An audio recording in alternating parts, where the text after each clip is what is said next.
আসসালামু আলাইকুম।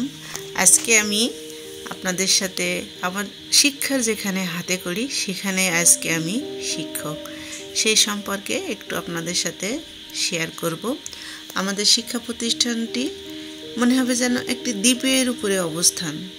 আপনারা নিশ্চয়ই দেখতে পাচ্ছেন পাখির চোখের মতো বড় একটা শিক্ষা প্রতিষ্ঠান, চারিদিকে নদী দিয়ে ঘেরা। আমাদের প্রতিষ্ঠানের নাম জাদুখালী স্কুল অ্যান্ড কলেজ। আমরা কয়েকজন বান্ধবী মিলে বেড়াতে এসেছি ছুটির ভিতরে, তাই একটু পাতা নোংরা দেখা যাচ্ছে। আমাদের শিক্ষা প্রতিষ্ঠানের আঙ্গিনায় আম গাছ দিয়ে পরিপূর্ণ এবং আমাদের একটি শহীদ মিনার, ফুলের বাগান। আমাদের শিক্ষা প্রতিষ্ঠানটি সব পরিপূর্ণ একটা সাজানো গোছানো।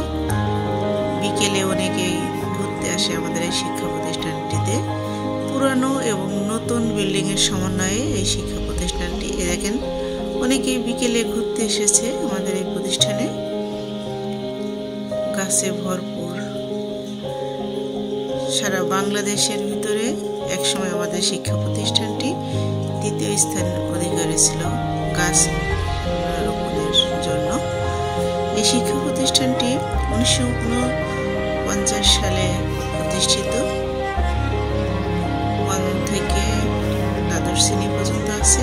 প্রাথমিক বিদ্যালয়টি পাশে আছে এবং এই প্রতিষ্ঠানের চারিদিকে ভৈরব নদী দ্বারা আবৃত।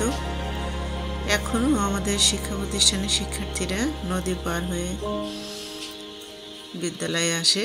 বিকেলে সব প্রতিষ্ঠানে ঘুরতে আসে।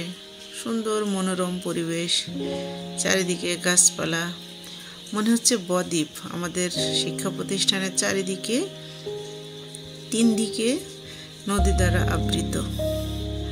আমার প্রিয় প্রতিষ্ঠান। এই প্রতিষ্ঠানে বর্তমানে আমি আবার শিক্ষকতা করছি। পুরনো এবং নতুন বিল্ডিংয়ের সমন্বয়ে আমাদের এই প্রতিষ্ঠানটি।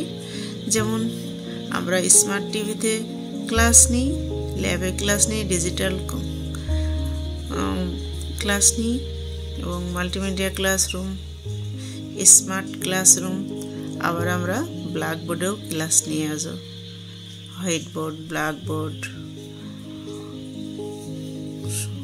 নতুন পুরানোর শিক্ষকও আছে আমাদের, অনেক পুরানো শিক্ষক, নতুন শিক্ষক। পুরানো এবং নতুনের সংমিশ্রণ আমাদের শিক্ষা প্রতিষ্ঠানটি। প্রাথমিক বিদ্যালয়, এই যে দেখা যাচ্ছে লাফাসাদর কবরস্থান আছে, বড় একটি খেলার মাঠ আছে। আল্লাহ হাফিজ।